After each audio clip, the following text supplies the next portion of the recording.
जी नमस्कार दोस्तों, मेरा नाम रंजीत है और आप जानते ही हैं कि मैं आपको रीज़निंग पढ़ाता हूँ। तो बच्चों के सवाल आ रहे हैं बार बार कि एक तो फॉर्म कहाँ से फ़िल करें और जो है आपका एसबीआई क्लर्क में कौन कौन से टॉपिक आएंगे। तो मैं आपको अपना रीज़निंग से संबंधित जो भी बातें हैं और जो भी फॉर्म फिल करने की बात है वो बता देता हूँ। तो सबसे पहले तो सिलेबस क्या क्या करें वो बता देता हूँ मैं आपको। सिलेबस बहुत ही लिमिटेड सा करने की ज़रूरत है जिससे आपका रीज़निंग का पेपर क्लियर हो सकता है। रीज़निंग के लिए मैं आपको बता दूं कि आपको सिर्फ़ और सिर्फ ज़्यादा नहीं, कुछ टॉपिक्स हैं जिनको कवर करना है। जैसे इक्वालिटी इनइक्वालिटी टॉपिक है आपका, आप वो कवर करें। इक्वालिटी इनइक्वालिटी टॉपिक जो आपका वो कवर कर सकते हैं। और इसके अलावा आप कवर कर सकते हैं सिलोजिज़म्स कवर करें बहुत अच्छे से। सिलोजिज़म के अंदर ओनली ए फ्यू वाले क्वेश्चन आजकल ज़्यादा आते हैं तो वो भी जरूर देखिएगा। सो ओनली ए फ्यू या फ्यू वाले क्वेश्चन जितने भी हैं या ओनली वाले क्वेश्चन जितने भी हैं वो आते हैं, आप वो भी जरूर कवर करके जाइएगा। आजकल के एग्ज़ाम्स में वही आता है ज़्यादातर। इसके अलावा अगर मैं बात करूँ तो आपका जो टॉपिक है वो बड़ा इंपॉर्टेंट बनता है। उसके बाद ब्लड रिलेशन वो बहुत इंपॉर्टेंट टॉपिक इसलिए है क्योंकि ज़्यादा नहीं तो 4 से 5 नंबर का इसमें आने का काम जरूरी रहता है। और मज़े की बात यह है पज़ल्स में भी इसकी यूज़ होता है, इसका यूज़ पज़ल में भी होता है। तो पज़ल में इसका यूज़ है तो कहीं ना कहीं पज़ल टॉपिक तो आपको पता ही है सबसे इंपॉर्टेंट है ही है। डायरेक्शन टॉपिक आपका हो गया जो आपके लिए इंपॉर्टेंट है, जिसमें आप लोग पढ़ेंगे तो डायरेक्शन टॉपिक भी एक दो नंबर का जरूर आता है। ऐसे ही मैं सीधा आऊँगा सीटिंग अरेंजमेंट के अंदर। सीटिंग अरेंजमेंट टॉपिक भी काफ़ी इंपॉर्टेंट है आपका। क्यों टॉपिक इंपॉर्टेंट है भाई? क्योंकि ऑब्वियसली सीटिंग अरेंजमेंट के अंदर से भी क्वेश्चन बनते ही बनते हैं।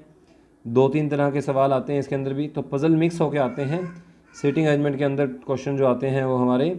और इसके बाद अगर हम बात करें तो हम बात करेंगे पज़ल्स की, तो सीधा पज़ल्स की बात कर लेते हैं क्योंकि वो टॉपिक्स तो मेन है ही जो मैंने आपको बताए। पज़ल टॉपिक भी बहुत आता है। अब क्या कितने नंबर का आएगा ज़रा वो भी डिस्कस कर दूँ। 25 नंबर का पज़ल आएगा ही, यानी 5 पज़ल आने के पूरे चांस हैं। इस 5 पज़ल के अंदर सीटिंग अरेंजमेंट भी इंक्लूडेड है दोस्तों। फिर मत सोचना कि सीटिंग को मैंने इसमें नहीं लिया। सीटिंग और पज़ल एक साथ ही चलते हैं, आपको पता होना चाहिए। दोनों टॉपिक एक साथ चलने वाले टॉपिक हैं, सीटिंग और पज़ल दोनों। 25 नंबर के अंदर अगर आता है तो यूँ समझ लीजिए 2 से 3 पज़ल आ जाती हैं इसके अंदर, जिसमें डेज़ बेस पज़ल होती हैं आपकी, जिसको आप डेज़ बेस होती हैं जैसे मंडे से लेकर संडे तक, वो बहुत आती है आपके क्वेश्चन पेपर में एसबीआई में। इसके अलावा आपकी पज़ल्स जो आती हैं वो ये वाली भी आती हैं कि कोई 5 महीने ले लिए, जैसे जनवरी से लेकर फरवरी मार्च अप्रैल मई जून, तो कोई 5 महीने दे दिए और हर महीने में 2 अलग अलग तारीख ले ली, जैसे 13 तारीख और 21 तारीख, 13 तारीख 21 तारीख, 13 तारीख 21 तारीख, 13 और 21 तारीख। इसका भी एक सवाल जरूर आता है। और आप इसमें 10 लोगों के पेपर करवाते हैं तो बताया जाता है कि जनवरी के इस महीने में 13 तारीख को राज का पेपर हुआ तो राज से 2 छोड़कर महाराज का पेपर हुआ। कुल मिला के ऐसे क्वेश्चन पेपर में आता है। पज़ल एक क्वेश्चन ऐसा भी आने के चांस होते हैं। डेज बेस्ड पज़ल भी काफ़ी इंपॉर्टेंट होती हैं, वो भी आती हैं आपकी। एक फ्लोर बेस्ड पज़ल होती है और एक बॉक्स बेस्ड पज़ल होती हैं, ये भी काफ़ी ज़्यादा चांस होते हैं और ये आते ही हैं लगभग पेपर में। फ्लोर बेस्ड पज़ल कौन से हैं? जिसमें 1 2 3 4 5 6 आप पहले नीचे से फ्लोर मान लेंगे, फिर कौन कौन से फ्लोर पे रहता है, कौन नहीं रहता, कौन क्या खाता है, कौन क्या नहीं पीता, वो भी इसी के अंदर कंसिडर होता है। बॉक्स बेस्ड पज़ल भी आपकी 2 तरह की होती हैं। एक जिसमें बॉक्स का दिया होता है कि सबसे बॉटम बॉक्स 1 है, उससे ऊपर वाला 2 है, उससे ऊपर वाला 4 5 6, ऐसे उसमें आपको बॉक्सेस में अरेंज करना होता है कि इस बॉक्स में क्या खाना है, इसमें क्या पड़ा हुआ है, इसमें क्या पड़ा हुआ है। दूसरे टाइप के जो बॉक्स बेस्ड पज़ल हैं वो कैसे आते हैं वो सुन लो। उसमें सिंपल सा फंडा आता है। बॉक्स वो वाले जिसमें अनसर्टेन होता है कि कौन सा बॉक्स किसके ऊपर पड़ा हुआ है, तो वो हमें खुले में करना पड़ता है। खुले में मतलब कि खुद से डिसाइड करना पड़ता है। उसने अगर बोल दिया कि 4 नंबर बॉक्स के ऊपर वो बॉक्स है जिसमें बर्गर है, तो हमने लिखना पड़ेगा अलग से 4 के ऊपर बर्गर है। फिर लिखना पड़ेगा 4 नंबर बॉक्स से 2 छोड़कर या 3 छोड़कर 2 केस बनाने पड़ेंगे हम लोगों को। 2 केस कैसे बनाने पड़ेंगे? 4 नंबर बॉक्स से 3 बॉक्स छोड़कर मान लेते हैं कि कोई बॉक्स है जिसके अंदर पिज़्ज़ा है, पिज़्ज़ा यहाँ आ जाएगा। या फिर 4 नंबर बॉक्स से 3 छोड़कर ऊपर भी ले सकते हो, बर्गर को इंक्लूड करके 1 2 3 छोड़ के ऊपर भी आ सकता है। तो इसके 2 केस बनाने पड़ेंगे। थोड़ा लंबा क्वेश्चन होता है, कम आने के चांस होते हैं पेपर में, लेकिन फिर भी आ जाए तो डूएबल क्वेश्चन है। जिस बॉक्स में पहले से बताया हुआ होता है कि नीचे से ऊपर की तरफ बॉक्सेस के नंबर हैं, वो जो बहुत आसान होता है, क्वेश्चन में करना ही करना चाहिए इसकी प्रैक्टिस। फ्लोर बेस्ड पजल भी आप कर सकते हैं, बड़े आराम से हो जाता है पेपर में। ये जो 10 लोगों के पेपर 5 अलग अलग महीनों में होने हैं, ये भी आता है, कॉमन एक क्वेश्चन है। डेज बेस्ड पजल भी कॉमन क्वेश्चन है। तो इनमें से कोई 2-3 पजल आपके आएंगे ही आएंगे, नो डाउट। सीटिंग अरेंजमेंट आपको पता ही है 5 से 10 नंबर का, वो भी आएगा, जिसमें 2 तरह के सीटिंग अरेंजमेंट है। एक लाइन अरेंजमेंट भी होता है और एक आपको पता ही है एक सर्कल अरेंजमेंट होता है। तो 2 तरह के सर्कल अरेंजमेंट है, ये भी आपको फिक्स करने हैं, अच्छे से तैयार करने हैं। आप लोगों को क्विजेस देते रहने चाहिए, मॉक टेस्ट देते रहने पड़ेंगे आपको पहले। जितने भी आप टेस्ट सीरीज खरीद सकते हैं उतने ही कम है, जितने ज़्यादा टेस्ट दे के जाओगे उतना बढ़िया है। और अदरवाइज़ उसके बाद आप लोगों को पता ही है कि इसके बेस पर ये होता है। आगे चलेंगे और टॉपिक कौन कौन से इंपॉर्टेंट है। तो मैंने अब तक आपको कौन से टॉपिक बताए हैं वो देख लीजिए। आपका ब्लड रिलेशन बता दिया, और उसके बाद आप लोगों ने डायरेक्शन बता दिया, ये इंपॉर्टेंट है। सीटिंग अरेंजमेंट बता दिया आपको, पजल्स बता दिया, और इसके अलावा अगर हम बात करें तो सिलोजिज्म्स और इक्वलिटी तो आपका इंपॉर्टेंट है ही है। सिलोजिज्म और इक्वलिटी ये तो आपके टॉपिक इंपॉर्टेंट है ही हैं। बात कर लेते हैं इनपुट आउटपुट की। क्या इनपुट आउटपुट टॉपिक पेपर में आता है सर? देखो बहुत कम चांस है इनपुट आउटपुट के आने के, बहुत ज़्यादा कम चांस है। और अगर कोई क्वेश्चन आया भी तो इतना लो लेवल का आता है कि आप प्री पेपर के अंदर से बड़े आराम से कर सकते हैं। काफ़ी लो लेवल का क्वेश्चन आता है। 5 नंबर का टॉपिक है वैसे तो मेंस का टॉपिक है, पर फिर भी कई बच्चे पूछ लेते हैं सर इनपुट आउटपुट टॉपिक आएगा क्या? तो भाई इनपुट आउटपुट टॉपिक जो है वो नहीं आएगा। सही बताऊँ तो रेयर चांस है कि वो आए, बहुत रेयर। और इतना आसान क्वेश्चन आएगा, अगर आएगा तो आप बड़ी आसानी से उसे कर पाएंगे। यानी आपको सिलेबस तो एटलीस्ट पूरा किया होना चाहिए। ये नहीं कह सकते कि आप सिलेबस किए बिना ही आप कर दोगे। हाँ, फिर भी अगर किसी के पास कम टाइम है तैयारी करने, वो बहुत अच्छे से तैयारी करना चाहते हैं और उसने पहले कभी इनपुट आउटपुट नहीं किया, तो वो छोड़ भी सकता है। ये स्किपेबल टॉपिक है, कोई ज़रूरी नहीं है कि आप इसे सीखें, कोई ज़रूरी नहीं है इसको करने की। हाँ जी, कोडिंग डिकोडिंग की बात करूँ अगर मैं, तो उसमें जो डिसाइफर कोडिंग डिकोडिंग आती है आपकी, ये कौन सी कोडिंग डिकोडिंग है जी? इसको कुछ लोग चाइनीज़ कोडिंग डिकोडिंग भी बोलते हैं। आई डोंट नो इसको चाइनीज़ कब से और क्यों बोलने लग गए, मैंने कभी नहीं सुना इसको चाइनीज़ कोडिंग डिकोडिंग बोलते हुए। The real name is decipher coding decoding. ये कौन सी कोडिंग डिकोडिंग होती है भाई? जिसके अंदर वो दिया होता है टुन मुन चुन, काई पोची, टाई पाई टा, काई पोची, इसका मतलब है he is good, he is bad. तो पाई टोची का मतलब आ गया, या पाई टोमी आ गया। तो पाई से पाई कॉमन मिल रहा है, और इज़ वाज वर कुछ भी आ गया तो इज़ से इज़ मिल गया। ये जिसमें कॉमन से कॉमन काटने होते हैं, शायद आपको याद भी हो, टॉपिक आपने किया हो, इसको बोलते हैं डिसाइफर कोडिंग डिकोडिंग। ये आने के चांस होते हैं काफ़ी ज़्यादा, कई बार आ जाता है ये। तो ये इंपॉर्टेंट टॉपिक में से है, यूँ समझ लीजिए। हालांकि आसान है पर 5 नंबर में आता है। कई बच्चे पूछते हैं सर इसे कैसे किया जाए? तो भाई डिसाइफर कोडिंग डिकोडिंग को करने का बड़ा आसान तरीका है। आप बच्चे मुझसे पूछते हैं सर इसमें पूरा का पूरा लिखा जाए क्या, जो पेपर में दिया हो उसको पूरा लिखा जाए, पूरा राइट डाउन किया जाए? नहीं, पूरा नहीं किया जाना चाहिए। मान लो उसने आपसे सबसे पहले मान लो सिंपल का कोड पूछा है, कोई वर्ड है सिंपल, उसका कोड पूछा है। सो आपको क्या करना है, सिंपल का कोड निकालने के चक्कर में जो कोड आपको पता लगते जा रहे हैं वो लिख दो। जैसे सिंपल का कोड किसी लाइन में दिया हुआ है, he is very simple, he is very simple, और सिंपल पूरी कोडिंग में कहीं दोबारा नहीं है, तो आपको ही का कोड ढूंढना पड़ेगा, इज का कोड ढूंढना पड़ेगा, और वेरी का कोड ढूंढना पड़ेगा। So to find out the code of simple you will have to find out the code for he is और वेरी। तो वेरी का कोड फटाफट लिख लो नीचे कहीं पर भी, नंबर डाल दो इस पर 1 2 3, या नहीं डालना चाहते हो, लिखने का ही काम है, तो ही लिख लिया, उसका जो भी कोड आया वो लिख लिया, इसका कोड लिख लिया। यानी इसको कोड निकालने के लिए आपको जो रास्ते में लोग आए उनको लिखना जरूरी है। कंप्यूटर स्क्रीन से देख के ही क्वेश्चन करना चाहिए, पूरा नीचे उतारने की जरूरत नहीं होती है। आधा आधा लिख लो, आधा उसमें से देख के कर लो, यानी मिक्सअप चलाना है आपको इसका। ये नहीं है कि आप दोनों को मिक्स कर देंगे या पूरा लिख देंगे, पूरा नहीं लिखना, आपने दोनों को मिक्स करके करना है। सॉरी अगर मैंने गलत बोल दिया तो आपको पूरा नहीं लिखना, आधा अधूरा लिखना होता है इस डिसाइफर वाले में।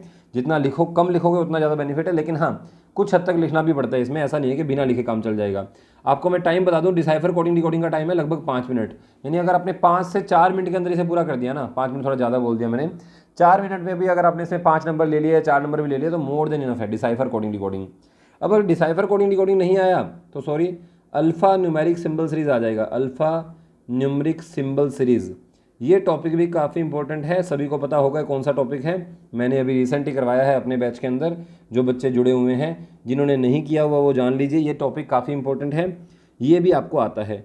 और अल्फ़ा न्यूमेरिक सिंबल सीरीज़ में क्या टॉपिक होता है, इसमें एक सीरीज़ दी होती है 7 #9 @PT6, कुछ भी आता रहता है इसके अंदर ना, बताना होता है लेफ्ट साइड से थर्ड कौन सा है, फोर्थ कौन सा है, कितने लेटर ऐसे हैं जिससे पहले सिंबल है, कितने लेटर ऐसे जिसके बाद लेटर है।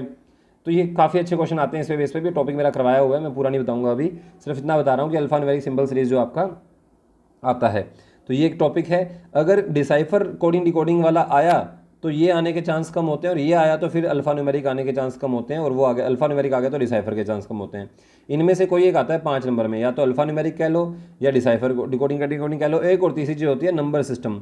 नंबर सिस्टम तो आप सोचोगे सर मैथ का टॉपिक है, भाई मैंने अपनी तरफ से एक नाम दिया है नंबर सिस्टम एक टॉपिक को, मैंने अपने मन से नाम दिया है। कौन सा टॉपिक है सुन लो भाई, ये टॉपिक सिंपल है, जिसके अंदर आपको ना ऊपर दिया जाएगा 7 8 6 5 9 3 2 8 6 5 4 5, ऐसे नंबर दिए जाएंगे। कहेगा कि 5 4 5, हाँ ऐसे दिए, वो इसमें इस पर बेस 5 सवाल पूछेगा वो आपसे, बोलेगा कि बताइए if we add 1 in the even numbers में 1 ऐड करना है, तो ये 786 इवन नंबर है, 6 पे पता लग रहा है। 593 इज नॉट इवन नंबर, ये इवन नंबर और ये ऑड नंबर है। तो you just need to add 1 in these 2 number और सब्ट्रैक्ट करना है 1 फ्रॉम द ऑड नंबर। तो ऑड नंबर में से 1 सब्ट्रैक्ट कर दीजिए, तो आपका ये नंबर बन जाएगा 785, मतलब माइनस करके 785, 285 और ये बन जाएगा 594। और सॉरी, उसमें 1 सब्ट्रैक्ट करना था ना और इसमें 1 ऐड करना था, सॉरी मैंने गलती कर दी। 1 ऐड करना है इवन नंबर में, तो it would be 787, this would be 287। If I talk about this number, so this would be 592, क्योंकि इवन ऑड नंबर में एक सब्ट्रैक्ट करना है 544।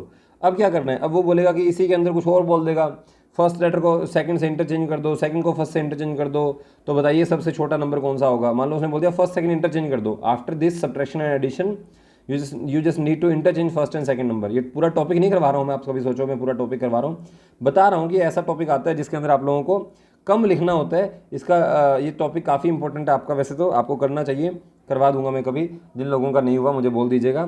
तो ये टॉपिक आपका नंबर सिस्टम है। तो 3 चीज़ें होगी यहाँ पर, देखो मैंने अभी क्या लिखा था यहाँ पर, ये रहे वो टॉपिक्स जो मैंने लिखे थे। हाँ, ब्लड रिलेशन 5 नंबर का टॉपिक आएगा भाई, डायरेक्शन 3 नंबर का टॉपिक आएगा, 5 से 10 नंबर का सिटिंग अरेंजमेंट आएगा और 5 से 10 नंबर का पजल्स आएगा। अगर 5 पजल भी आ गए तो आपको कोई 4 ही करने होते हैं।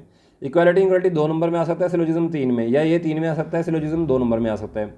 आजकल सिलोजिज्म और इक्वालिटी इक्वालिटी दोनों आ जाएं, ये लक कम ही मिलेगा आपको, ऐसी किस्मत आपकी होगी नहीं शायद कि आपको दोनों ही टॉपिक एक साथ मिल जाएं। दोनों टॉपिक कम मिलते हैं आजकल साथ में, कम चांस है दोनों के इकट्ठे आने की। अब कई लोग पूछ लेते हैं सर रैंकिंग टॉपिक कितना इंपॉर्टेंट है। जी हाँ, एक टॉपिक है आपका रैंकिंग, बस माइनर सा टॉपिक है, छोटा सा टॉपिक है, मतलब एक ही नंबर में आता है अगर आ भी जाए तो। So you can skip this topic, क्योंकि ये टॉपिक दिमाग ज़्यादा खाता है और आउटपुट कम देता है। अजम्पशंस आर्गूमेंट इसमें बिल्कुल नहीं आते, जो भी आप अजम्पशन आर्गूमेंट सिर्फ मेंस में आते हैं। तो आपके जो टॉपिक्स थे इंपॉर्टेंट वो यही थे। फिर भी इक्का दुक्का टॉपिक और कोई मेरे दिमाग में आ रहा तो मैं बता दूंगा। इसके अलावा तो बच गया सिर्फ मिसलेनियस टॉपिक, इसके अलावा मिसलेनियस टॉपिक बच गए। सर मिसलेनियस टॉपिक क्या, रैंकिंग स्किपेबल है प्यारे बच्चों, you can skip this topic. अगर आपके पास टाइम नहीं है, you can skip ranking and definitely you can skip input output. Input output तो बहुत आराम से छोड़ा जा सकता है, क्योंकि इनपुट आउटपुट मेंस का टॉपिक है। बहुत रेयर चांस है कि आए, जिन्होंने पहले कभी किया हुआ है उनका तो बिना किए भी हो जाएगा ये, क्योंकि उन्होंने दोबारा से उसको तैयारी करने की जरूरत नहीं है। बहुत आसान क्वेश्चन आता है, किसी ने अगर बेसिक क्लास भी लगाई हुई है इनपुट आउटपुट की तो उसका काम चल जाएगा, बहुत हाई लेवल नहीं चाहिए आपको इसमें। तो सिलेबस क्या कवर करना है मैं आपको बता रहा हूँ। एक छोटी सी चीज़ रह गई आपकी, वो है मिसलेनियस क्वेश्चन। मिसलेनियस क्वेश्चन में क्या आता है भाई, जैसे कि मिसलेनियस क्वेश्चन में आता है जैसे फॉर्मेशन वर्ड है, फॉर्मेशन वर्ड के अंदर कितने पेयर बनाए जा सकते हैं, पेयर ऑफ लेटर। एक क्वेश्चन बहुत प्यारा है और बहुत कॉमन क्वेश्चन है, पेपर में आता है, जो बोला जाएगा how many pair of letters are there in the word formation. In the word formation, ये फॉर्मेशन वर्ड जो मैंने लिखा है यहाँ पे लिखा आ जाएगा, कोमा में आ जाएगा। इन द वर्ड फॉर्मेशन आगे बताएगा which has as many letter between them, as many letters between them as in the English alphabet, as in the English alphabet। ये क्वेश्चन की स्टेटमेंट मैंने इसलिए बताई क्योंकि स्पेसिफिकली यही स्टेटमेंट आती है, बिल्कुल प्रॉपर यही स्टेटमेंट कहता है how many pair of letter are there in the word formation. कहते हैं फॉर्मेशन वर्ड में ऐसे कितने पेयर हैं, विच हैज़, उस formation word which has as many letter between them, उस पेयर के बीच में जितने शब्द आ रहे हैं जितने इंग्लिश अल्फ़ाबेट के अंदर आते हैं। तो अगर आपको बिल्कुल समझ में नहीं आया तो घबराओ मत, मैं 1 सेकंड में समझा देता हूँ। फॉर्मेशन वर्ड का एफ 6 नंबर पे होता है, ओ होता है 15 नंबर पे, आर होता है 18 नंबर पे, एम होता है 13 नंबर पे, ए होता है 1 पे, टी होता है 20 पे, आई होता है 9 पे, ओ होता है 15 पे और एन होता है 14 पे। तो yes, this is the formation word in the numeric form, यानी मैंने इनका अल्फ़ाबेट का नंबर लिख लिया प्यारे बच्चों, जो आपको पता ही है, टी का 20, आई का 9, ओ का 15, एन का 14, ये सब आपको याद भी करवाया जा चुका है। So we are just asking for the, they are just asking for the pair of letter and we are seeking for that. हम लोग उसको ढूंढ रहे हैं, देखते हैं क्या होता है। तो 6 नंबर, जैसे 6 है तो आपने क्या करना है, जो असली नंबर यहाँ पे 6 लिखा हुआ है उससे अगला लेटर बोलो। 6 से अगला नंबर क्या होता है, 6 से अगला नंबर होता है 7। क्या ये 7 है? नहीं, ये 7 नहीं है, तो इसलिए आप ये 7 नहीं है तो छोड़ दो। उससे अगला 7 का अगला क्या होता है, 8, 9, 10, 11, 12, 13, 14। तो देखो ऊपर भी 14 नीचे भी 14, यानी 6 से 14 तक एक पेयर मिल गया मुझे, 6 से 14 का। 13 कोई पेयर नहीं है 15 का, क्योंकि 13 और 15 तो अलग अलग हैं, 12 और 9 अलग अलग हैं, 11 और 20 अलग अलग हैं, 10 और 1 अलग अलग है, 9 और 13 अलग अलग है, 8 और 18 अलग अलग है, 7 भी 15 से अलग है। यहाँ पे 14 आया, मतलब जो मैंने बोला वही पाया। 6 7 8 9 10 11 12 13 14, तो यहाँ पर ये 14 मिला, 6 की गिनती को आगे बढ़ाया। तो इस बात का असली मतलब क्या है? तो इस क्वेश्चन का असली मतलब है कि एफ और एन के अंदर इंग्लिश अल्फ़ाबेट में जितने लेटर आते हैं उतने यहाँ पर आ रहे हैं। FGHIJK LMNOPQRSTUVWXYZ ABCD। एफ से एन के बीच में you can count 1 2 3 4 5 6 7। There are 7 letter between F to N. अगर मैं एफ और एन को एक पेयर मान लेता हूँ, if the F N is a जोड़ा, तो उसके अंदर 7 लेटर आते हैं असली इंग्लिश अल्फ़ाबेट में। तो कहता है यहाँ पर भी कितने आ रहे हैं, गिन लो, 1 2 3 4 5 6 7, 7 ही यहाँ आ रहे हैं। तो फॉर्मेशन वर्ड में लकीली कह लो या बाई चांस कह लो या कैसे भी कह लो, फॉर्मेशन वर्ड के अंदर एफ और एन का एक पेयर है, जो इंग्लिश अल्फ़ाबेट में भी एक पेयर ही होता है, क्योंकि इंग्लिश अल्फ़ाबेट में भी उसके बीच में उतने ही लेटर होते हैं जितने लेटर फॉर्मेशन वर्ड के अंदर उसके बीच में आ रहे हैं। लेटर अलग हैं हालांकि, यूँ मत सोचना कि FGHIJK सर वो वाले लेटर तो नहीं है जो उसमें आ रहे हैं। एज मैनी लेटर, तो देखो क्वेश्चन क्या था, how many pair of letter are there in the word formation which has as many letter between them as in the English alphabet. जितने इंग्लिश अल्फ़ाबेट में होते हैं उतने ही लेटर इसमें होने चाहिए। तो ये काफ़ी इंपॉर्टेंट है, ये क्वेश्चन आता है। तो इसको पूरा कैसे किया जाएगा देख लो। पूरा ऐसे किया जाएगा जैसे आपने 6 से 14 का एक पेयर ढूंढ लिया, उस पर नीचे से लाइनिंग लगा दो, भी एक पेयर मिल गया। आगे आ जाते हैं 15 से गिनो, 15 से अगला 16, 16 से अगला 17, सॉरी 15 से 16 17 18 19 20 21 22 नहीं बन रहा। 18 से गिनो, 19 20 21 22 23 24 नहीं बन रहा भाई। तो कहने का मतलब है कि पेयर नहीं बन रहा अभी हमारा आगे ना। 13 से गिनो, 14 15 16 17 18 नहीं बन रहा। 1 से गिनते हैं, 2 3 4 5 नहीं बन रहा। तो आगे की तरफ पेयर तो भी बनता दिख नहीं रहा मुझे, फिर भी गिनना तो पड़ेगा। हाँ जी, 1 से 2 3 4 5 नहीं बन रहा पेयर तो। हाँ आगे चलते हैं, आगे 20 से 21 22 23 नहीं पेयर बन रहा। हाँ जी, 9 से गिनता हूँ, 9 10 11 नहीं बन रहा पेयर। ऐसे सवालों की और ख़ास बात क्या है, इसमें सिर्फ आगे नहीं जाना होता, इसमें आगे तो मैं गया ही गया सारों को लेकर, लेकिन इसमें बैकवर्ड भी आना होता है। जब तक स्पेसिफिकली ये ना कहा जाए, क्वेश्चन के अंदर कहा जाता है फॉरवर्ड जाओ या बैकवर्ड आओ, लेकिन इस क्वेश्चन में कुछ भी नहीं कहा हुआ, जहाँ पर सिर्फ पेयर पूछे गए हैं, तो फॉरवर्ड भी जाना होता है और बैकवर्ड भी आना होता है। तो 14 से 15 का एक पेयर बन गया, देखो 14 से 15 का वापसी आते हुए 14 से 15 का पेयर कैसे बना, क्योंकि इंग्लिश अल्फ़ाबेट के अंदर भी एन और ओ के पेयर के बीच में 0 लेटर आते हैं, यहाँ पर भी वापसी आते हुए एन और ओ के बीच में 0 लेटर आ रहे हैं। होपफुली आपको थोड़ा बहुत समझ में भी आ रहा होगा। एन से ओ के बीच में 0 लेटर हैं, आप देख सकते हो। एन से ओ के बीच में वापसी आते हुए फॉर्मेशन वर्ड के अंदर एन से ओ के बीच में 0 लेटर हैं। तो 14 15 का एक पेयर बन गया। 15 से आगे क्या होता है, 16 17 18 19 20 21 22 नहीं बन रहा। 15 से तो बनेगा नहीं अब। 9 से 10 11 12 13 14 15, यहाँ 14 आया। देखो 9 से जब मैं आया तो यहाँ 14 आया। अगर 15 आ जाता तो बात बन जाती, लेकिन बनी नहीं ना। हाँ जी, 20 से 21 22 23 24 25 नहीं बन रहा, तो ये भी नहीं बन रहा। हाँ जी, अगला 1 से 2 3 4 5 नहीं बन रहा, ये पेयर भी नहीं बन रहा। 13 से 14 15 ये बन गया भी पेयर, लो जी बात ही बन गई। 13 से 15 का भी एक पेयर बन गया। क्यों बना, क्योंकि वापसी आते हुए एम से ओ का एक पेयर बना है। और क्यों बना देख लो, इंग्लिश अल्फ़ाबेट के रियल में एम से ओ के बीच में एक ही लेटर आता है एन, और यहाँ पर भी एम से ओ के बीच में एक ही लेटर आ रहा है आर। तो सिंगल लेटर उनके बीच में आ रहा है, सिंगल लेटर उनके बीच में होता है। देयर आर 3 पेयर, आंसर आएगा देयर आर 3 पेयर। उसने पूछा था how many pair are there, हम कहेंगे 3 पेयर्स आर देयर। तो ये क्वेश्चन काफ़ी इंपॉर्टेंट है, आपको मिल जाए जहाँ पर भी ऐसे क्वेश्चन। वर्डिंग मैंने लिखवाई दी है, ये क्वेश्चन जरूर सीख लेना, सभी देख लेना इस क्वेश्चन को प्लीज़, ये क्वेश्चन पूरा कर लेना, वीडियो काफ़ी इंपॉर्टेंट है। हाँ जी, तो मैंने बताया आपको ये इस तरह के क्वेश्चन आते हैं। तो देखो क्या डिस्ट्रीब्यूशन कैसे रहता है। पहले क्या करना होता है, जब आप पेपर शुरू करेंगे तो कभी भी पजल से शुरुआत मत करिएगा पेपर का। एग्जामिनर बहुत तेज है, वो आपको जानबूझ के पजल पहले देगा कि आप लोग पजल देखकर बस फटाफट से उसी को करने लग जाओ। नो, आपके पास जो ऑनलाइन पेपर होता है आपको फ्री टेस्ट देने चाहिए सबसे पहले ना। आपको जो ऑनलाइन पेपर मिलेगा उसके अंदर गिनती लिखी होती है 1 2 3 4 5, यहाँ साइड में स्क्रीन होती है। तो आपको फटाफट से क्या करना चाहिए, एक बार 5वें पे क्लिक कर लो, एक बार 8वें पे, एक बार 9वें पे, फिर 15 पे, फिर बीच में ऐसे 5 क्वेश्चन छोड़ के क्लिक करके देख लिया करो कि पजल्स कितने हैं, डिसाइफर कोडिंग डिकोडिंग है कि नहीं है, ब्लड रिलेशन है कि नहीं है, डायरेक्शन है कि नहीं है, इक्वालिटी है कि नहीं है, सिलोजिज्म है कि नहीं है। इफ़ दीज आर टॉपिक, ये टॉपिक्स आपको पहले देख लेने। माना इसमें आपके 20-30 सेकंड खराब होंगे, पर ये इन्वेस्टमेंट है, अच्छे शुरुआत करने की है, और इसकी प्रैक्टिस बहुत ज़रूरी है। इसलिए जितने ज़्यादा हो सकते हैं फ्री मॉक दो आप लोग पहले। कोई भी टेस्ट सीरीज परचेज करने से पहले आपको फ्री मॉक टेस्ट देने चाहिए।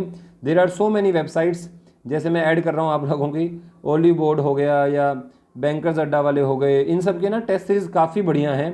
टेस्ट सीरीज़ इनकी बहुत अच्छी हैं। टेक्स्ट बुक हो गया, टेक्स्ट बुक की टेस्ट सीरीज़ अच्छी है। और प्रैक्टिस मॉक हो गया, प्रैक्टिस मॉक के नाम से भी शायद एक आती है टेस्ट सीरीज़। अच्छा, और भी कई सारी हैं, एग्ज़ाम बी हो गया, एग्ज़ाम बी, ये भी मतलब ऐसी ऐसी वेबसाइट हैं, आपको देखने सुनने को नहीं नाम मिला होगा आपको ना।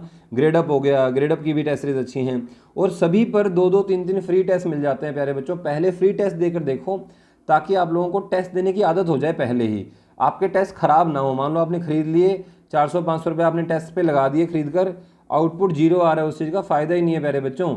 400-500 रुपये लगाने से बेटर है पहले फ्री टेस्ट कर लो। जितने ज़्यादा फ्री टेस्ट कर लोगे अपने कंप्यूटर लैपटॉप पे, उतना बेनिफिट होगा।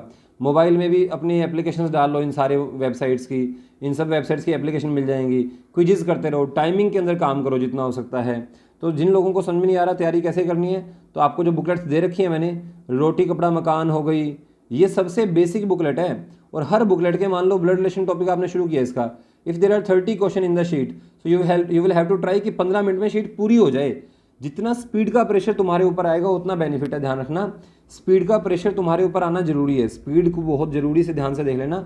स्पीड नहीं निकालोगे तो पेपर पास नहीं होगा। स्पीड कैसे निकलेगी, 30 क्वेश्चन का बर्डन लो, 15 मिनट में खत्म हो जाए। अगर हो जाते हैं तो 12 मिनट में अगली बार ट्राई करो खत्म करने की, यानी आधा टाइम तो आपने लेना ही, और आधे से भी कम हो जाए तो बहुत अच्छी बात है। You will have to try the puzzles, आपकी बुकलेट है हाहाकार, उस बुकलेट को बहुत अच्छे से निचोड़ लो भैया, उससे बाहर पेपर नहीं आएगा।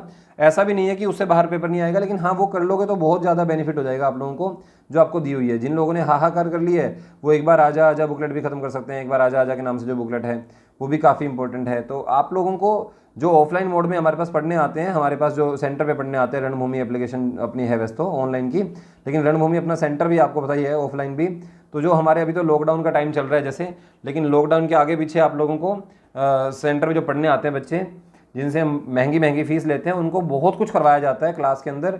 ऑनलाइन तो ठीक है, अपना एक बेसिक तरीका है अपने आप को सीखने सिखाने का, लेकिन हाँ ऑफलाइन में बहुत कुछ करवाया जाता है। आपको ये भी पता होना चाहिए, जो बच्चे आते हैं वो बता सकते हैं, इस बात का गवाह हैं वो। कभी पूछेगा ऐसे बच्चों से, वो गवाह हैं अच्छे खासा, वो बता देंगे आपको कि क्या करवाते हैं हम लोग। तो चलिए फटाफट से हम आगे चलते हैं। रोटी कपड़ा मकान बुकलेट को फटाफट से खत्म कर दो, पार्ट 2 खत्म कर दो फटाफट से।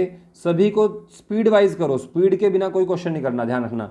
पजल्स करोगे जब, तो पजल्स का ध्यान रखना, हर क्वेश्चन 3-3 मिनट में खत्म करने की कोशिश करनी है, चाहे वो 3 मिनट का हो चाहे ना हो, but you will have to target कि 3 मिनट में पजल हो जाए, क्योंकि 3 मिनट से ज़्यादा आपको पेपर में मिलने वाले नहीं है। कैसे, वो मैं आपको समझा दूंगा।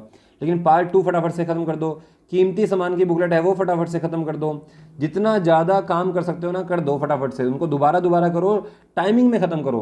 कीमती सामान की 8वीं एक्सरसाइज बहुत अच्छी एक्सरसाइज है, 6ठी 7वीं एक्सरसाइज बहुत अच्छी है ब्लड रिलेशन डायरेक्शन की। तो प्यारे बच्चों बहुत कुछ मिला हुआ तुम्हारे को। तो पार्ट 3 है आपके पास, वो पूरी रिवीजन मार दो फटाफट से, उसमें सिलोजिज्म्स वगैरह की अच्छी प्रैक्टिस हो जाएगी आप लोगों की।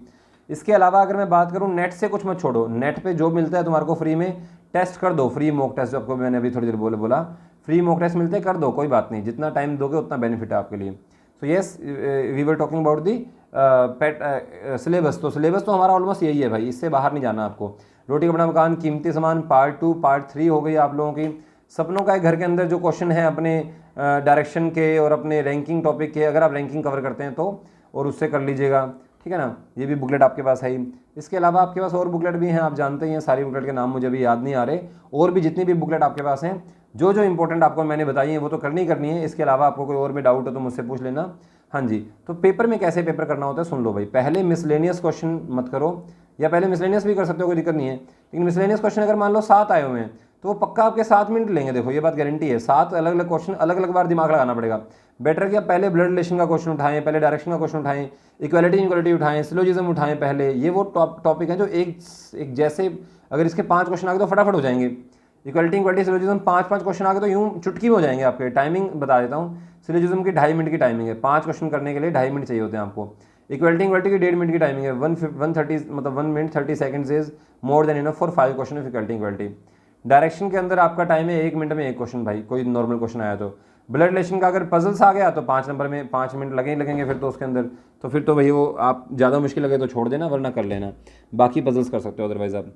तो दोस्तों एक तैयारी करने का तरीका है कि पहले पजल्स पहले syllogism equality inequality direction blood relation ये टॉपिक खत्म करो, मिसलेनियस टॉपिक खत्म करो, उसके बाद मिसलेनियस भी चलो छोड़ दो, एक बार पजल्स करो। इसके बाद पजल के लिए आपको पूरे 12 से 13 मिनट चाहिए भाई।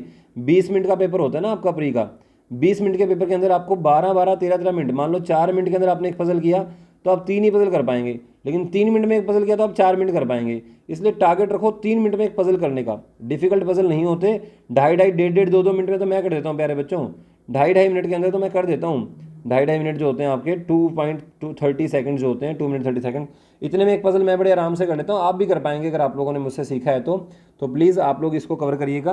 पजल्स 2.5 मिनट के अंदर कवर करने हैं। अब आप बोलोगे सर पजल तो आधा आधा घंटा लगता है कवर करने में, लगता है, लेकिन आप लोगों को करना पड़ेगा भाई, आपकी प्रैक्टिस बढ़ानी पड़ेगी, आपको काम ज़्यादा करना पड़ेगा, अपने आप को बांधना पड़ेगा। अगर नहीं बांधोगे तो फिर पेपर क्लियर नहीं हो सकता भाई। हाँ जी, तो ये तरीका होता है। लगभग 12 से 13 मिनट के अंदर पजल करने होते हैं, 8 मिनट में बाकी काम करना होता है। जो बाकी काम है वो 8 मिनट में जितना हो जाए उतना बढ़िया है। क्या क्या हो सकता है 8 मिनट में? 2.5 मिनट में सिलोजिज्म हो सकते हैं 5, ठीक बात है। 1.5 मिनट के अंदर इक्वलिटी हो सकते हैं 5, बिल्कुल ठीक है। अगर ये दोनों चीज़ें अलग अलग नहीं आई तो लगभग 3 मिनट के अंदर दोनों चीज़ों को निपटाया जा सकता है, लगभग 5 नंबर आ जाएंगे। इक्वलिटी हो गया, सिलोजिज्म हो गया, ये आपको समझ में आ गया। कोडिंग डिकोडिंग डिसाइफर आ गया मान लो टुनमुन चुन वाला, तो वो 3 से 4 मिनट में आपका वो हो जाएगा। तो 3 से 4 मिनट उस पर दे दो, 3 मिनट आपने पहले दे दिए, 3 से 4 मिनट आपने अब दे दिए, 8 मिनट चले गए आपके। 8 मिनट में आप लोगों ने कितने नंबर ले लिए? लगभग 10 नंबर ले लिए भाई। बचे हुए 12 मिनट जो हैं आप 4 पजल करने की कोशिश करिए 3-3 मिनट के अंदर, तो आपके 20 नंबर वहाँ से हो जाएंगे। 30 नंबर का काम बहुत आराम से प्री के अंदर अटैम्प्ट हो सकता है, बहुत ही आसान से। मेरे ख्याल से इसमें कोई दिक्कत नहीं आनी चाहिए। प्री का पेपर कैसे तैयार करना है वो मैंने आपको बता दिया। तो दोस्तों ये तरीका है प्री का पेपर तैयार करने का, आप इस तरीके से तैयारी करिए जो आपको बता दिया। और मॉक टेस्ट जरूर दीजिए प्यारे बच्चों, मॉक टेस्ट नहीं दोगे तो पेपर में बैठने का जीरो आउटपुट आएगा, ध्यान रखना। मॉक टेस्ट बहुत जरूरी है, उससे पहले सारी बुकलेट को बार बार करना जरूरी है, टाइमिंग में करना जरूरी है। और ये माइंड में सेट करके रखना है कि 8 मिनट के अंदर हमें बाकी सारा काम करना है और 12 मिनट में 4 पजल करनी है।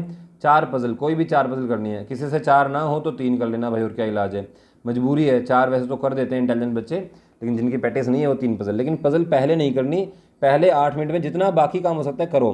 तो बाकी काम कितने नंबर का हो जाएगा मैं बता दूं आपको, लगभग 10 से 12 नंबर का काम आपका बाकी हो जाएगा 8 नंबर के अंदर। कई बार उससे भी ज़्यादा हो जाता है, पेपर आसान हो तो और ज़्यादा हो जाता है। चलिए भाई, ये तो हो गया हमारा पहला पार्ट डिस्कस।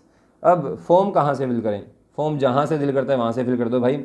बाहर के स्टेट से करना है, बाहर के स्टेट से कर दो, कोई इशू नहीं है। अगर आप गुजराती नहीं जानते तो आपको गुजराती आ जाएगी, बहुत आसान लैंग्वेज है, बहुत ज़्यादा आसान भाषा है, आप लोगों को बहुत जल्दी आ जाएगी। LPT टेस्ट देना पड़ता है बाद में, लैंग्वेज प्रोफिशिएंसी टेस्ट होता है, और वो बहुत आसान होता है, बड़े आराम से पास हो जाता है। वो पेपर सिलेक्शन होने के बाद ही होता है वो टेस्ट भी आपका।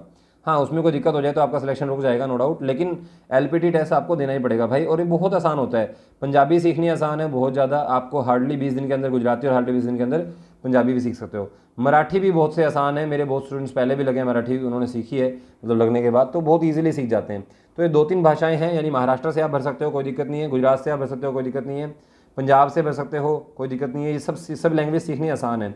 राजस्थान आपके लिए हमेशा खुला है, हरियाणा आपके लिए खुला है, और हिमाचल प्रदेश भी आपके लिए खुला है। तो देयर आर फ्यू स्टेट्स, 1-2 और भी होंगे मेरे दिमाग में नहीं आ रहे हैं, आप बाहर के स्टेट से भर सकते हैं। बस पहले google.com पे जाकर भैया एक चीज़ कोशिश कर लो, कट ऑफ कितनी जाती है चेक कर लो। प्रीवियस ईयर कट ऑफ कितनी गई थी, पता लगे कट ऑफ बहुत ज़्यादा जाती हो, फ़ायदा नहीं है वहाँ से भरने का। फिर तो कट ऑफ चेक कर लो प्रीवियस ईयर कितनी गई थी, और उससे भी ज़्यादा ये चेक कर लो कि आप लोगों को सीट्स कितनी मिल रही हैं वहाँ पर। अगर ज़्यादा सीट मिल रही हैं और कट ऑफ हल्की सी ज़्यादा है तो भर दो। बस लैंग्वेज का चक्कर मत डालो, लैंग्वेज का कोई चक्कर नहीं है, लैंग्वेज आपको आ जाएगी, कहीं से भी भर दो लैंग्वेज आ जाएगी। हाँ, गोवा वगैरह की लैंग्वेज मैंने नहीं देखी कहाँ कैसी है, कितनी टफ है कितनी नहीं है, मैंने आपको वो बता दी जो मेरी नॉलेज में थी। फिर भी आप इधर उधर से देख लेना कितना आसान है, यूट्यूब पे सब पता लग जाएगा आपको क्या आसान है क्या नहीं है ना। लैंग्वेज कौन सी कितनी सीखनी आसान है वो सब यूट्यूब वाले बता देते हैं आपको। एनी हाउ, मुद्दे पे आते हैं। टेस्ट की तैयारी करो बढ़िया तरीके से, पेपर आ ही रहा है आपका, जल्दी आ रहा है, सिर पे पेपर है। जिनको जो तरह की हेल्प चाहिए हो तो मुझे बता देना, we are always ready for your help. So this was the pattern, this all are the syllabus, जो हम लोगों को टॉपिक्स जो हम लोगों को कवर करने हैं for this paper only SBI का। और SBI की सबसे खास बात यह है कि आप फॉर्म कहीं से भी भरो दूसरे स्टेट से, सेंटर हिसार आएगा, इसका सेंटर क्या आएगा, हिसार ही आ जाएगा भाई, कोई चक्कर नहीं है। ये सबसे खास बात है SBI की। बाकी में तो ये होता है कि महाराष्ट्र से भरा तो महाराष्ट्र जाके पेपर देना पड़ता है। SBI में ऐसा नहीं होता, जिस भी स्टेट से फॉर्म भर दो पेपर हिसार में हो जाएगा आपका, सारा सिलेक्शन हो जाएगा। फिर जॉब वहीं करनी पड़ेगी भाई, जॉब तो वहीं करनी पड़ेगी जहाँ से फॉर्म भरोगे। ये माना जाता है कि आप जॉब वहीं करना चाहते हैं, इसलिए आपने वहाँ से फॉर्म भरा। और कोई परेशानी हो तो पूछ लेना। थैंक यू वेरी मच, ऐसे तैयारी कर लेना, ये सब चीज़ें आपकी इंपॉर्टेंट हैं। थैंक यू दोस्तों।